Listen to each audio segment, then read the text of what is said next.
Olá a todos, nós somos a equipe 7 da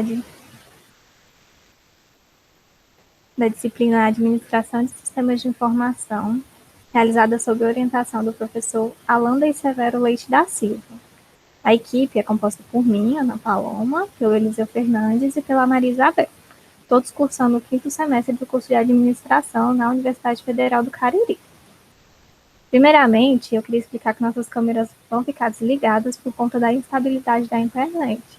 Quando ligamos ela, acaba travando muito e ficaria ruim para vocês compreenderem o que estamos falando.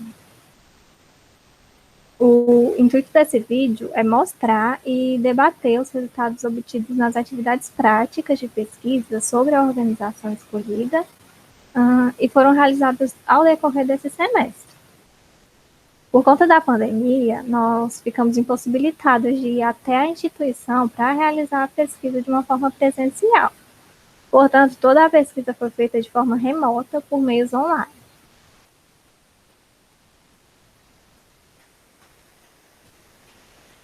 Agora, falando um pouco sobre a empresa. Pronto, a empresa que escolhemos para realizar a pesquisa dessa atividade é uma universidade, porém nós decidimos não citar o nome dela durante essa apresentação. Ela é uma empresa de grande porte, que possui diversas unidades espalhadas por todo o Brasil. São mais de 1.000 polos por todo o país.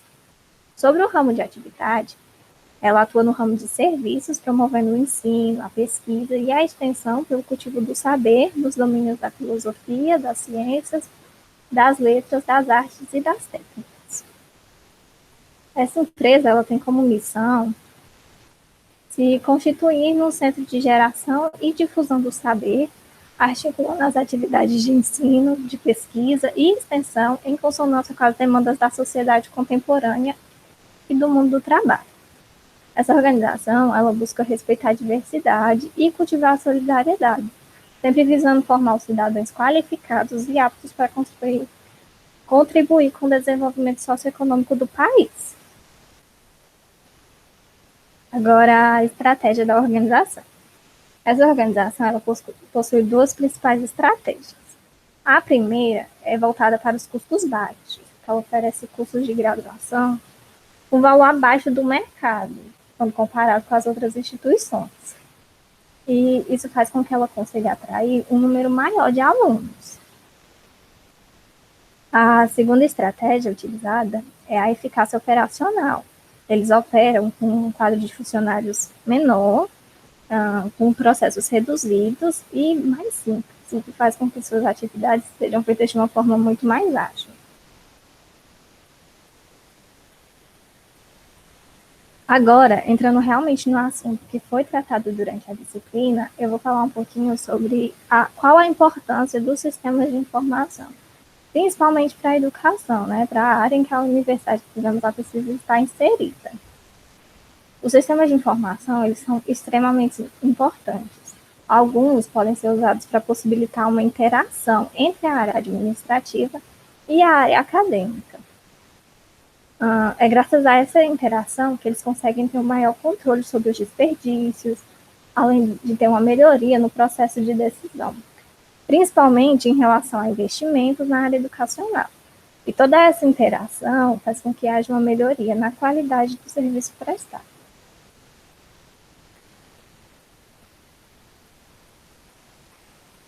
Bom, essa instituição ela utiliza vários sistemas de informação que serão explicados mais na frente pelo Eliseu.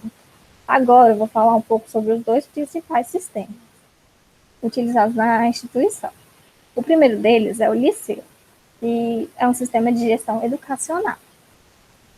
Ele é um sistema integrado, voltado para processos de planejamento, gestão, controle, captação de alunos, processamento, armazenamento de dados, comunicação e alguns processos internos da organização. O Liceu, ele integra o portal do aluno, que é onde os alunos conseguem realizar matrícula, conseguem olhar as notas, frequência, fazer pagamento com cartão e emitir boletos e notas fiscais. Com o portal do docente, que é onde é feito o lançamento de notas, frequências, plano didático da disciplina, e onde é feito onde os professores conseguem fazer solicitação de serviço. E também tem a secretaria virtual, que é onde acontecem as movimentações acadêmicas, onde é feito o atendimento, onde acontece uma integração do sistema acadêmico com o sistema ERP para a gestão contábil e fiscal da instituição de ensino. Essa integração ela é feita graças a uns recursos que utilizam inteligência artificial. Com esses recursos, eles melhoram a experiência dos alunos, enquanto reduzem custos para a instituição. No próximo slide, ele tem uma imagem que mostra a interface do liceu e algumas de suas funções. O outro principal sistema que é utilizado pela instituição é o Moodle. Também é conhecido como Ambiente Virtual de Aprendizagem, o AVA. Ele é um sistema voltado para a execução de aulas online, ou EAD. É uma plataforma gratuita e de código aberto que atende os alunos através de aulas à distância. Bom, o Moodle ele funciona como uma sala de aula online, onde os professores eles podem disponibilizar o material didático, podem propor tarefas, provas, discussões em fóruns, entre várias outras funções. Só que essas funções elas podem variar de acordo com a instituição de ensino, porque o Moodle é uma plataforma totalmente personalizável. Agora, em relação à relação da administração de sistemas de informação da organização e sua excelência operacional. A administração de sistemas dessa organização ela é bem centrada. A maior parte dos processos é feito de uma forma online, pelo sistema Liceu, que eu acabei de explicar. E por ser uma instituição com muitas unidades, a equipe responsável pela manutenção dos sistemas, ela se encontra apenas nos polos principais. Isso faz com que haja uma redução dos custos. Existe uma hierarquização e algumas atividades e mudanças levam mais tempo, porque dependem de processos que só ocorrem na unidade central. E apesar de algumas características deixarem a desejar, o sistema adotado pela organização atende às suas demandas, aos seus requisitos, porque ele é preciso e de fácil manutenção, além de uma fácil aplicação. E condiz com o cotidiano dos processos da empresa. Então, ela abrange de forma completa os principais processos da instituição, padronizando eles e agilizando. Agora, eu vou passar a palavra para o Eliseu.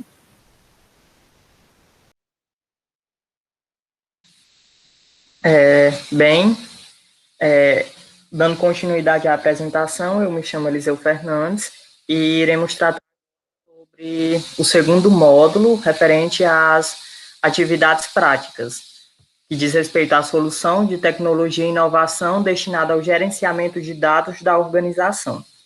A organização ela tem dois grandes sistemas para o gerenciamento de dados. O primeiro deles é o EBSCO Discovery Service, que é uma ferramenta de pesquisa e descoberta que agrega grande parte das fontes de informação eletrônicas acessíveis através do portal da instituição, tais como bases de dados de artigos científicos, livros eletrônicos, conferências, relatórios técnicos, entre outros. Além disso, esse software ele fornece um poderoso meio de pesquisa em toda a sua rica e diversificada coleção de recursos de informação. Além disso, ele oferece suporte tanto à pesquisa de conteúdo através de bases de dados de textos completos, quanto também através de bases de dados de citações e coleções de conteúdo, como catálogos de bibliotecas e outras coleções digitais gerenciadas localmente. A experiência da pesquisa integrada ela é obtida compilando e indexando metadados de uma variedade de fontes de conteúdo em uma única plataforma de pesquisa pré-indexada, unificada, que oferece uma resposta de pesquisa do usuário final excepcionalmente rápida. Para ficar melhor a visualização dessa plataforma, a gente trouxe um vídeo que demonstra como é o acesso a ela.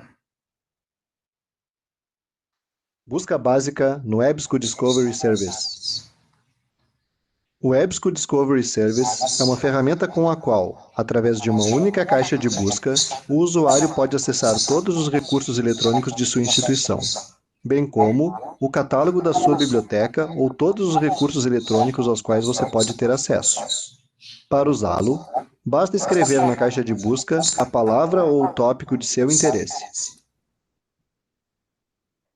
Geralmente, com uma busca básica, você obterá um grande número de resultados, mas poderá usar os diferentes limitadores disponíveis na barra esquerda da tela.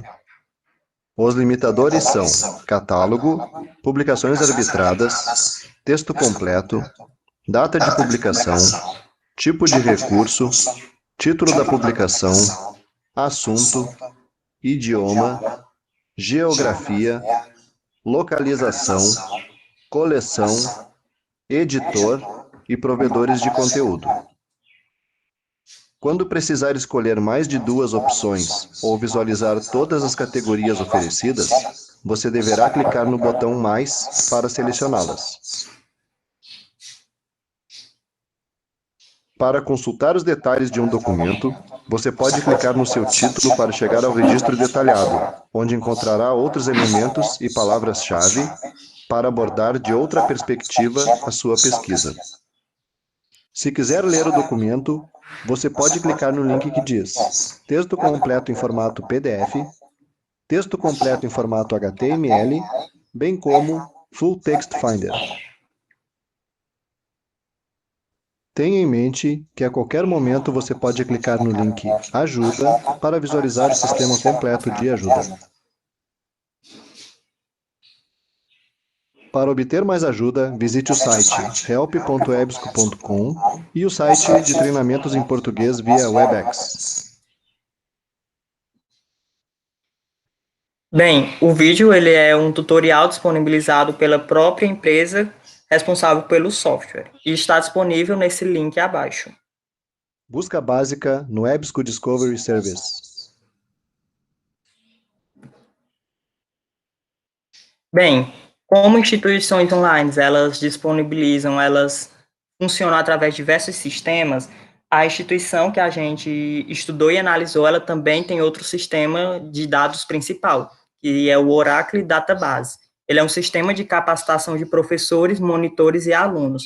Tal ferramenta é fruto de uma parceria com a empresa Oracle, a principal fornecedora desse software para gerenciamento de informações e a segunda maior empresa no mundo, com um sistema de gerenciamento de dados convergente e multimodelo.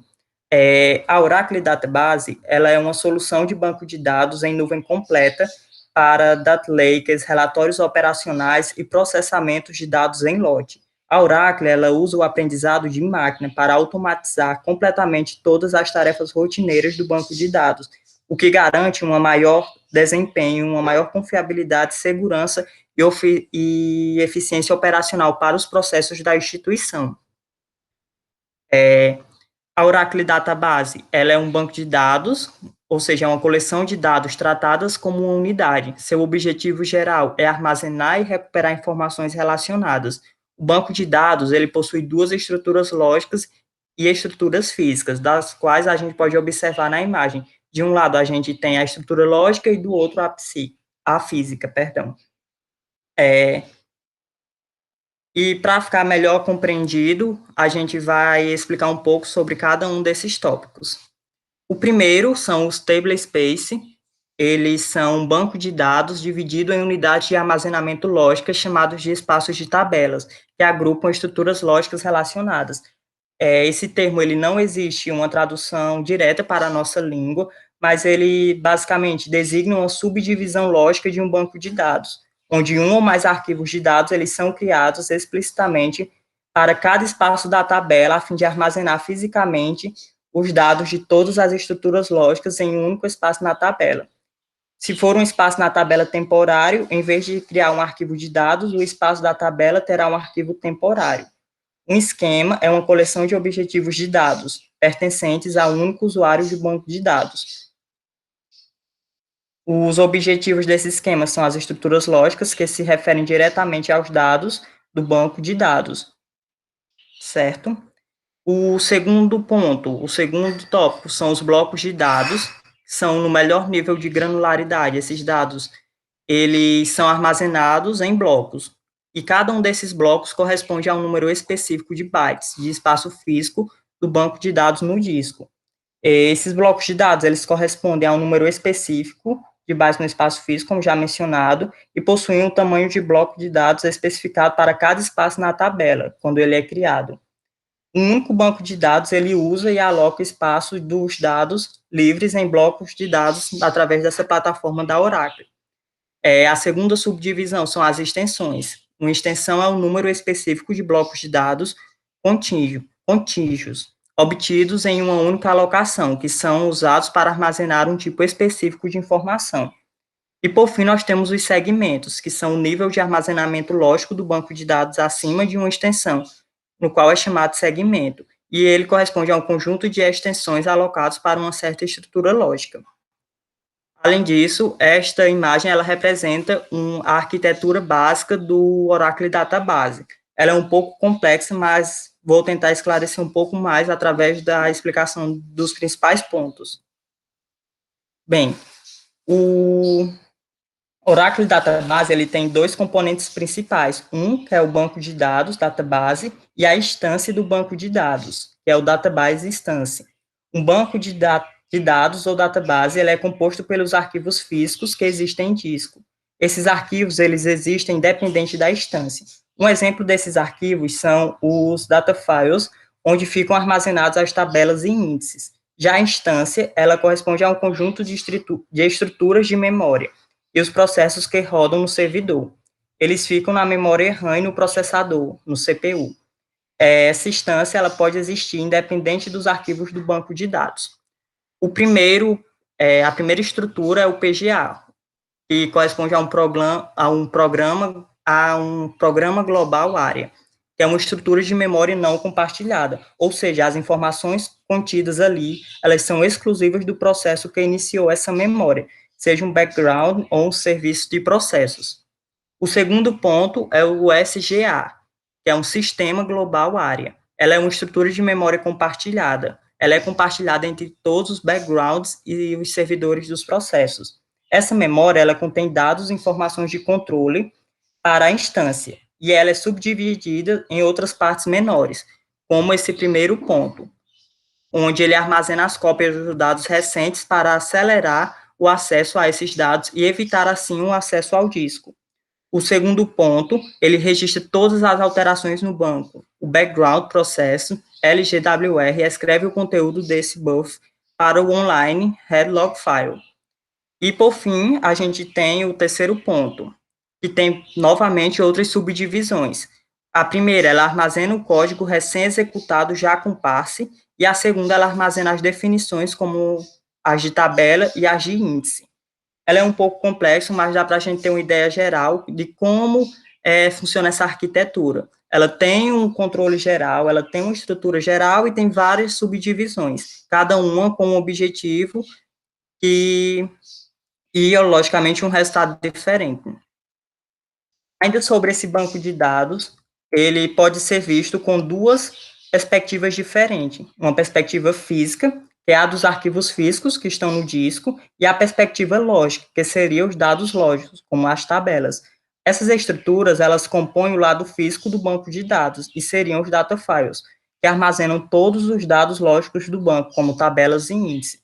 O tablespace faz um meio do caminho entre os dois, a abstração. Um tablespace ele pode ter um ou mais data files. O data files é um composto por blocos ou blocks do sistema operacional internamente em Oracle Blocks. Para melhorar o processo, o Oracle ele agrupa vários blocos em instantes. No dicionário de dados, a gente pode encontrar todas as informações sobre os dados. Um exemplo desse é quais instantes pertencem a um segmento, em quais data files estão, qual o tamanho deles e onde começam eles no arquivo físico. E, por fim, a gente também tem os control files, que contém metadados sobre a estrutura física do banco de dados, como a localização dos data files e etc. Dando continuidade, a gente vai falar um pouco agora sobre o processo de segurança digital e físico. O processo de segurança digital do Oracle Database ele consiste em um fornecimento de camadas, que incluem controles para avaliar riscos, bloquear a divulgação de dados não autorizadas, como também a detecção e relatório de atividades em banco de dados, e demandar controles de acesso a dados.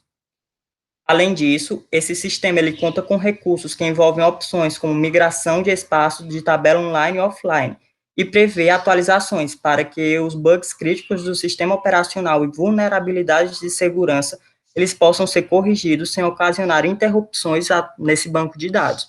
E o processo de segurança física, ele consiste na indexação, uma rotina de reorganização dos índices, também um nível de isolamento próprio, a limpeza e auditoria e performance de disco. O banco de dados fica em discos diferentes. Dando continuidade, agora a gente vai apresentar um pouco sobre a representação hierárquica das decisões, através dos níveis estratégico, tático e operacional. No nível estratégico, a gente tem os gestores da unidade central, que tomam todas as decisões estratégicas da instituição. E a questão que envolve desde o planejamento da administração da universidade como um todo, como as promoções, marketing, calendário escolar, parte burocrática, entre outros. No segundo nível, o nível abaixo, a gente tem o nível tático, onde encontram todos os coordenadores das unidades responsáveis pelas decisões que envolvem seus respectivos polos, como a contratação de pessoal, a admissão de alunos, a resolução de imprevistos nessas unidades, entre outros.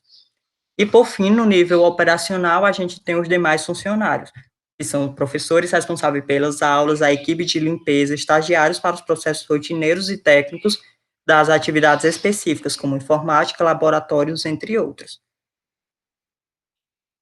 E, por fim, a gente tem os demais sistemas de informação empresarial. Como já citei, esta é uma instituição que ela funciona de maneira online e, por isso, ela disponibiliza e funciona através de diversos sistemas.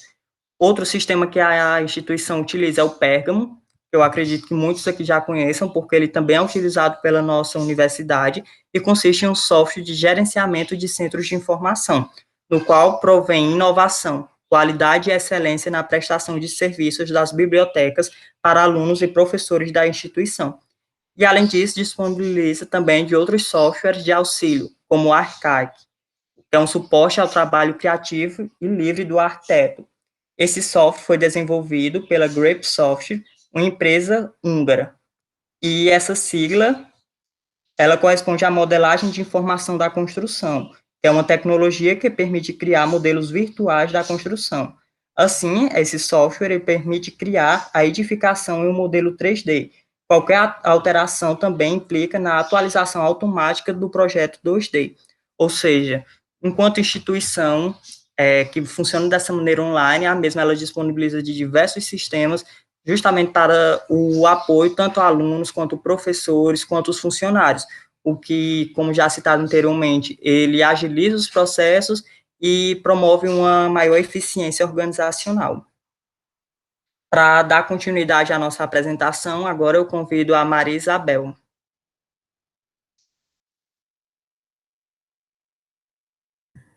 Bom, me chamo Maria Isabel e vou dar continuidade agora à explicação. Estratégia de vantagem competitiva e como a administração do sistema de informação dá suporte para esse alcance na organização. Pode passar o slide.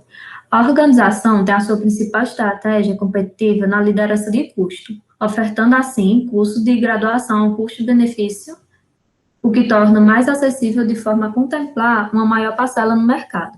E com a administração de sistemas adotado, esse diferencial se torna mais facilmente atingido, pois seu sistema permite uma maior agilidade na captação de alunos e consegue dar suporte para as muitas unidades espalhadas pelo país, de forma padrão, sincronizada e ágil. Pode passar o slide. Desafio e problemas enfrentados. Assim, um problema enfrentado pela organização é na baixa barreira de entrada nesse setor de mercado, e o serviço alternativo, como cursos técnicos e qualificações mais rápidas, o que permite que surjam muitas concorrentes.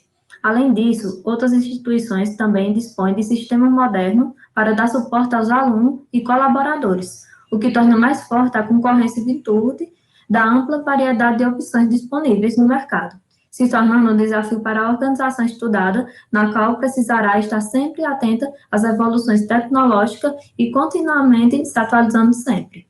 Pode passar isso, né? Dessa forma, como o sistema de informações e inovações ajuda a organização? Bom, ele é de extrema importância para o funcionamento da organização, pois para se manter no mercado, se mantendo no mesmo nível que seus concorrentes, é necessário que a organização evolua e busque sempre inovações tecnológicas para garantir, assim, um bom sistema educacional aos seus alunos. A organização está inserida em um mercado que exige uma agilidade e qualidade de informação. Portanto, o uso de sistemas de informações pode ajudá-la na tomada de decisões e no estabelecimento das atividades realizadas, além de ser usado para a obtenção de novas oportunidades e melhor gerenciamento da informação na organização. E qual o desafio para a integração do sistema de informação e inovações na organização? Um desafio enfrentado pela organização é no que se refere à integração do seu sistema de informação e inovação, que tem base na grande rede de unidades espalhada em diferentes regiões do país. E assim, por se tratar de um sistema padrão e hierárquico, alguns processos levam mais tempo para ocorrer, e problemas que surgem levam mais tempo para ser solucionado, uma vez que depende do sistema que está disponível apenas na unidade central. Agora, eu passo novamente a palavra para Eliseu. Bem, para finalizar nossa apresentação, uma visão geral sobre os desafios, as tendências e as reflexões das tecnologias da informação e inovação para a educação. Não somente para a instituição a qual a gente estudou, mas também para toda de uma maneira geral. Todos nós estamos passando por um período de crise decorrente dessa pandemia do novo. E ele acabou esclarecendo diversos desafios que a educação como um todo ela tem. Por exemplo, a desigualdade de oportunidades e acesso à internet e informação. Segundo dados da Unicef, cerca de 4,8 milhões de crianças e adolescentes de 9 a 17 anos, eles não têm acesso à internet em casa, o que corresponde a cerca de 17% de todos os brasileiros nessa faixa etária. Ou seja, o EAD, ele acaba sendo muito distante dessa realidade. Por isso, falar de ensino remoto no Brasil, ele gera bastante controvérsias, pois parte dos estudantes, eles não possuem os recursos necessários para o acompanhamento das aulas online. Em decorrência disso, a gente tem essa tendência, que é a substituição para a modalidade de ensino à distância, o EAD, e as plataformas virtuais. Diversas instituições que já funcionavam nesse meio online, elas já tinham um pouco mais de experiência, estavam um pouco mais à frente de outras instituições que funcionavam apenas no meio presencial e que acabaram levando maior tempo para se planejar, como no caso a nossa própria instituição, que passou quase um semestre parado para justamente se planejar para entrar nesse novo modo. Entretanto, a gente nos leva a ter uma possível reflexão, o que nos leva a concluir que o EAD é muito mais do que tecnologia e que os desafios da educação em tempos de pandemia da Covid-19 são inúmeros. O EAD, os desafios dele não se limitam somente à desigualdade de oportunidades e o acesso à informação. Há também uma necessidade de reorganização dos modelos de ensino, porque com essa mudança nas plataformas de presencial para online, houve uma maior necessidade de reorganizar esses meios, porque não é simplesmente pegar o que era passado no presencial e tornar isso EAD, porque todos nós sabemos que são realidades diferentes e que nem todos têm acesso igual. Muita gente trabalha e possui outras preocupações também, o que acaba ocasionando novos problemas para esse sistema, e também novos desafios para a educação como um todo. Dessa forma, a gente agradece a todos que acompanharam nossa apresentação até aqui, e com isso a gente já finaliza.